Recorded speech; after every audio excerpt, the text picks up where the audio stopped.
All right, here we are at another piece of property. We're actually standing in the ditch. We got a road between two fields here. We're gonna have a little bit of a talk about weed management. I personally think there's no such thing as a weed. They are pioneer species that come in to heal the land when the conditions are harsh, right? They have a job to do, that's their purpose. They heal the soil and make it easier for the next generation to take over. Now, what could make conditions harsh for plants would be dry conditions, overgrazing, lack of nutrients, soil conditions, pH, saline, whatever. So that could make the conditions favorable for that type of plant.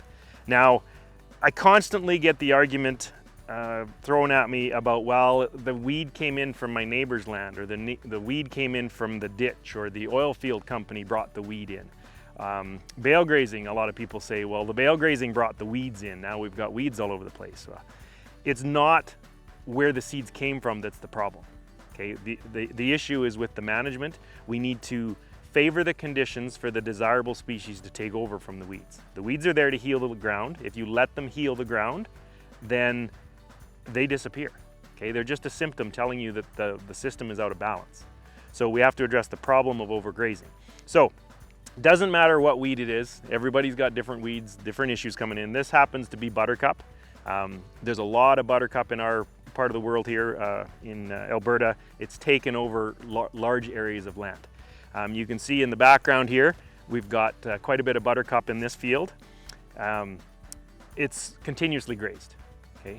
Now, what we should do with a piece of land like this is regeneratively graze it, break it up into smaller pieces, and have a good graze period, a good rest period, a good animal impact and good stock density, and leave some soil armor. Okay, those are the 5 grazing concepts that we need to work with to make sure that our pastures are healthy, and basically that will take the symptom away, right? If we can address the problem of overgrazing, then the symptom goes away. So that's what we're trying to do. So buttercup is one that, it's a good example because a lot of people talk about getting your animals to eat the weeds. Okay, well, they're not going to eat buttercup. It actually stings their mouth. They don't want to eat it. So we need to outcompete it, is my goal definitely with buttercup. So right across the road here is one of my pastures that we've been grazing for probably, I think, 14 years. And we don't have a buttercup issue over there. We don't have the symptom of buttercup, and it's right across the road. You can't tell me that, we get more rainfall than this piece. You can't tell me that it's different soil type, because it's right across the road from each other.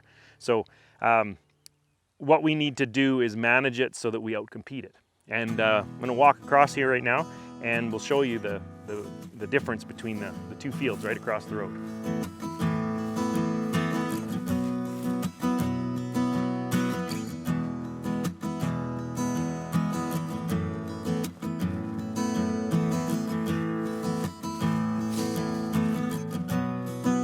All right, here we are across the road. This is our pasture. It was grazed about 2 weeks ago, so it's not super tall by any means, but it's coming back. We're gonna have about 3 to 4 weeks left of growth here before we actually graze it again. So it'll look really good. But this is right across the road, okay? We've got alfalfa, we've got clover, we got red clover, white clover, there's some sweet clover over there, dandelion, there's creeping grasses, there's bunch grasses. We've got all sorts of different plants out here. We've got a polyculture of plants. We don't need to have any amendments because we're just building up the soil, and the regenerative grazing is causing this, right? It's causing a polyculture of plants.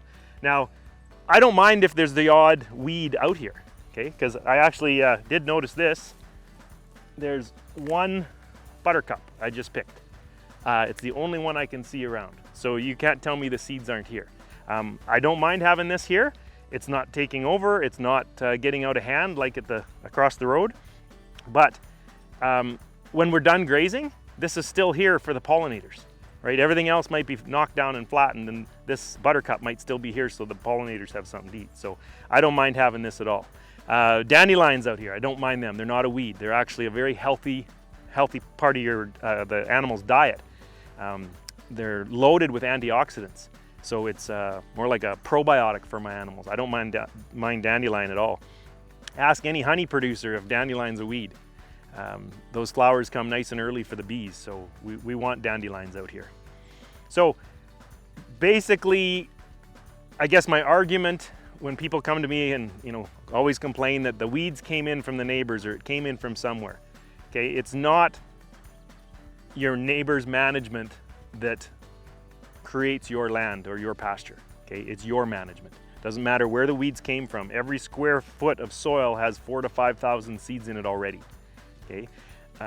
We need to suppress those weed seeds from germinating because they'll get stimulated by a drought or poor management or poor growing conditions, and that's when these pioneer species kick into gear.